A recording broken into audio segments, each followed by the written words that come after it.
Well, it's been a pretty interesting year of weather this spring on Lake Sakakawea. As interesting as last year was, this is just as interesting in the complete 180-degree opposite direction. And that's what we're going to talk about today when we get on the water with Mr. Ripple Lip. So we'll see you soon.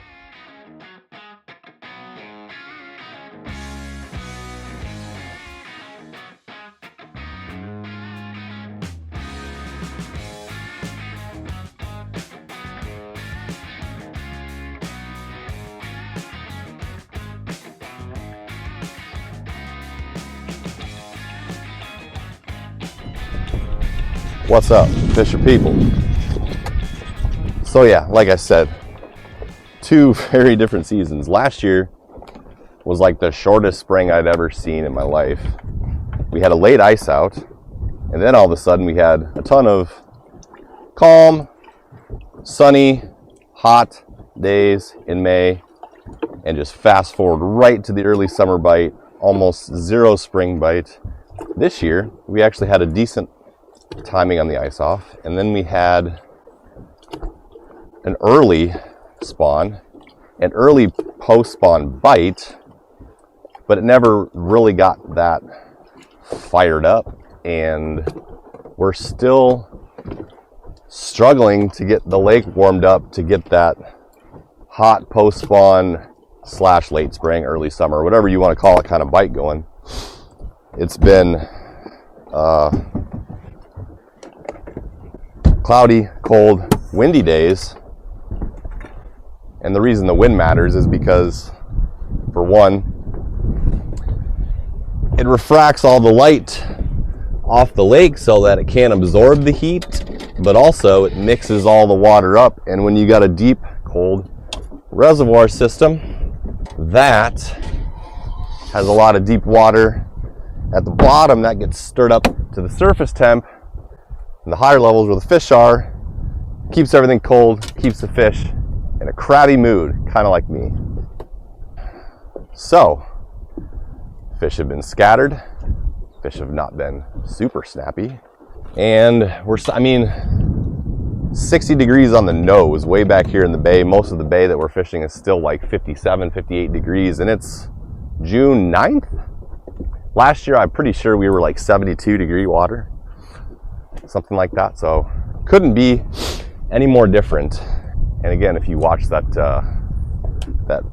post-spawn project video, the ultimate post-spawn project, whatever the heck it was, I said all of this early season bite is like completely super dependent on weather, especially warming weather. And if you don't get a consistent warming trend, the bite just kind of stalls, and in this case has even gone a little backwards the last few days. So at least today we have sun, although it's only going to be like 62 degrees. You can see I'm wearing a stocking cap and a coat again. It's like 49 right now. So I don't know what to expect today. I don't really expect great, amazing things, but I blocked the day off to fish with my buddy Randy, make some videos for you guys because I like to do that. We've been doing a lot of guiding trips lately, which has been awesome. We've caught nice quality fish this spring. There's a lot of nice fish in the system, but the bite has been tough on a lot of days compared to what we're used to. We've been spoiled. We're spoiled in Lake Sakakawea. What else can I say? But we have settled into that sort of like, the mornings have been slow, the afternoons have been better. They're waiting for the water to warm up, kind of spring bite like we're used to. So like the patterns are kind of coming into play. They're looking into some of these shallower back bay areas. We're just not seeing a ton of fish in there. Like usually they school up really heavy, and we just don't see a lot of fish anywhere yet. Matter of fact, Randy caught his biggest walleye of the season in what, 40 foot the other day? Yep, 38 feet. 38 feet. There's not going to be a lot of active fish down there, but anytime you put a bait in front of a fish, they might bite it. So, point being, when usually, 80% of the fish are 10 foot and less feeding heavily on shallow flats, I don't think there's but 20% of the fish there right now. It doesn't mean that you necessarily need to go deep to get the bites, because I don't think that's going to produce anything better. It's just we're not seeing the big push of shallow fish yet. Anybody that fishes walleyes certainly knows how important weather patterns can be, and we have been extremely affected. by that here in 2024.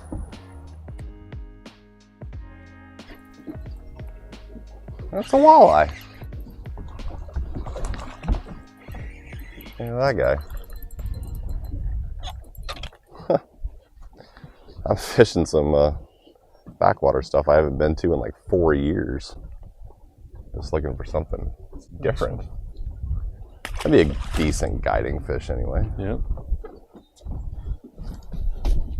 Can't say that I see a ton of fish here either, but we found a walleye. Happy to bite an eye candy. God, that eye candy, like, there's something about it. It seems to work. Like, usually when the water's this cool, I don't have a ton of luck on plastics yet, but I'm usually using, like, the ripple shads and stuff are kind of my go-to. The eye candy moves so nicely in the water with not much action that I think it works pretty well with less than active fish. I'm a fan. I don't think the bite's been terrible. Like, I feel like when we've gotten a bait in front of walleyes, we've had a pretty good chance of catching them. I just don't think that we've had baits in front of them a ton lately because they're so freaking scattered. We've just been setting the boat in gear and casting, dragging, covering water.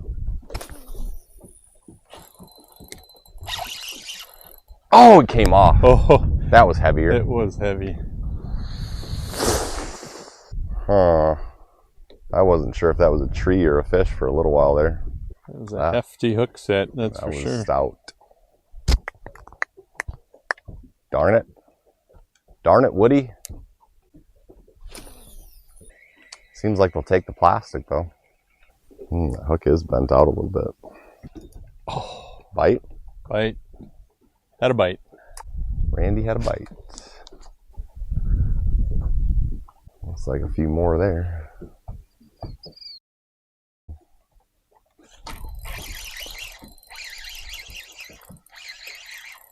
This is not as heavy as the last one, but it is a walleye. There's a little bit of promise back here.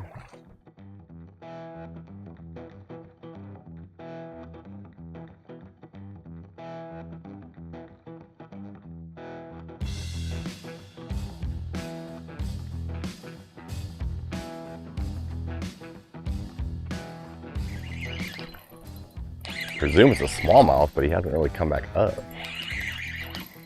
Might be a pike. That thing rolled right away though. It's heavier than a smallmouth.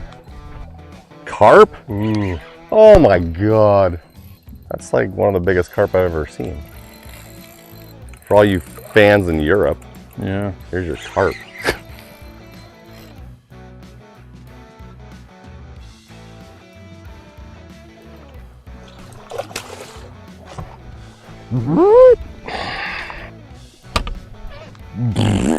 I got another skier walleye.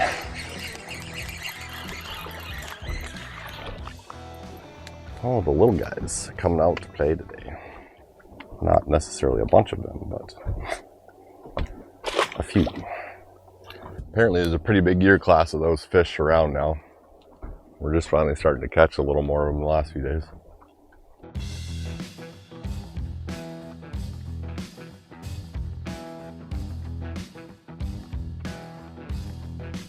That's a really big fish, whatever that is. I just dropped it right down on top of a mark that I saw over there and just popped it one frickin' time and he was right there. It might be a pike, but.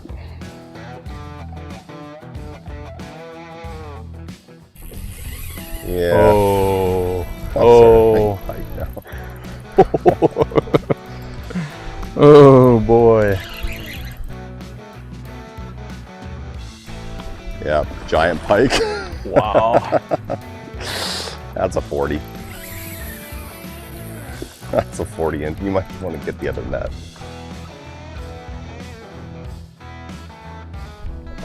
Well, it might only be 38 or something. But ooh. It's been a while since I've caught a really big pike like this. Yikes. Wow. Violent. That is wicked. Violent fish. You got it? Yeah. Kinda. I got the back end here. Oh my gosh.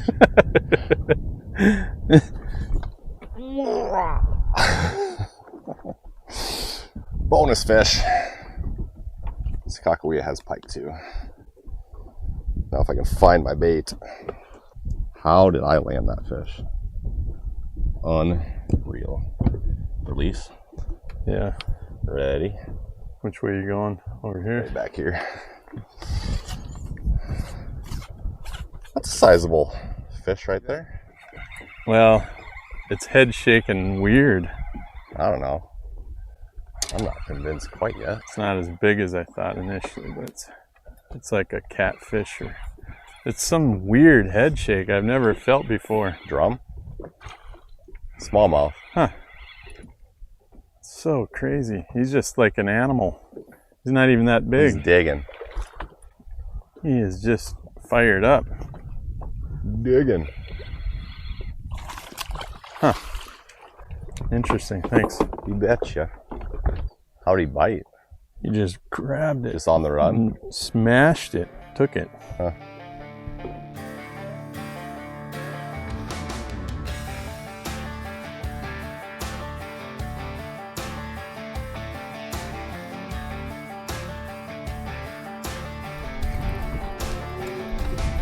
Always when I'm eating lunch, isn't it? I think it's pretty nice too. Sure is a nice one. Fish in the nets. How random though, jeez. Troll for half a mile. Finally get a little tick on the end of the jig. And the fish that want it, like, they eat it. It's just, to find any concentration of fish right now is tough.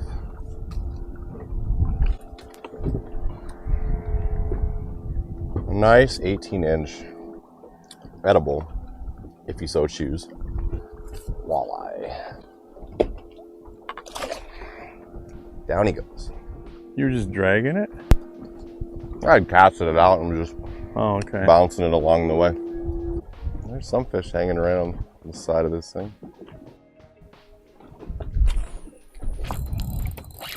Got him. Not a walleye. Over here. Over here. Wow, you're feisty. It's a nice size. You're feisty.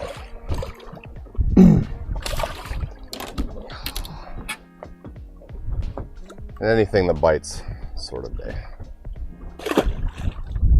I told you, man, if I'm gonna start eating, things are gonna happen. Why is that? Make it a walleye this time. Can we get a fish on the second pass through a spot? That has been almost impossible for about a week.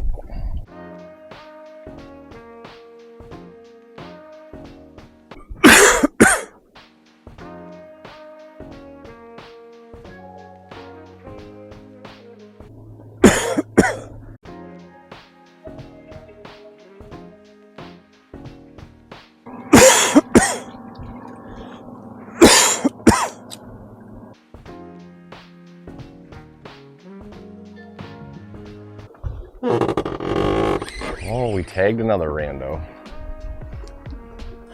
That was like, so we started trolling out in 15 feet because we saw some bait out there.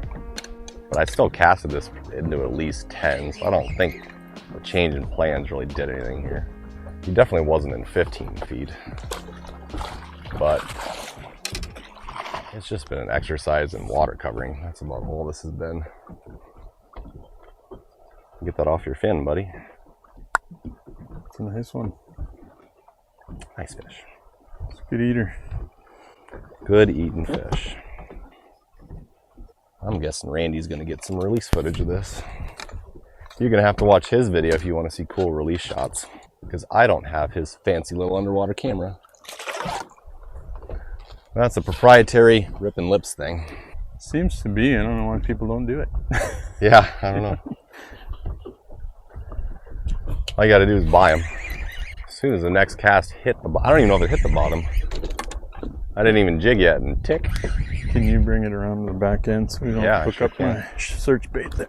Sure can.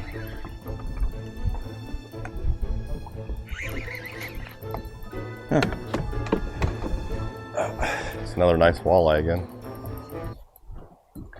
I'd say he's probably sitting in 8 feet of water, that one. Get out of the search bait. Get out of the search bait.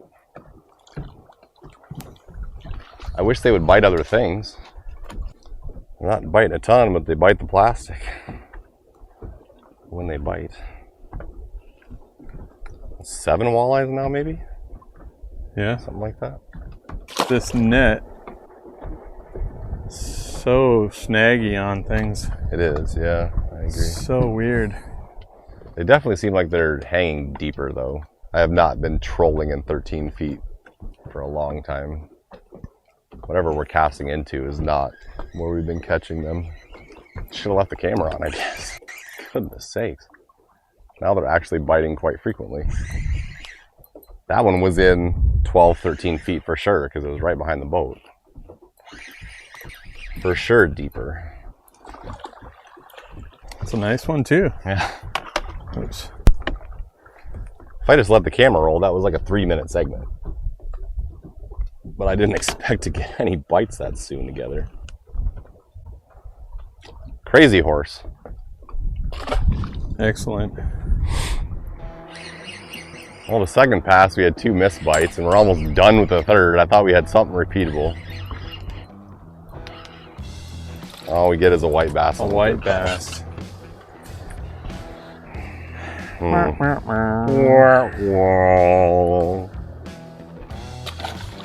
I don't know, we've done okay today. Better than I thought we would so far.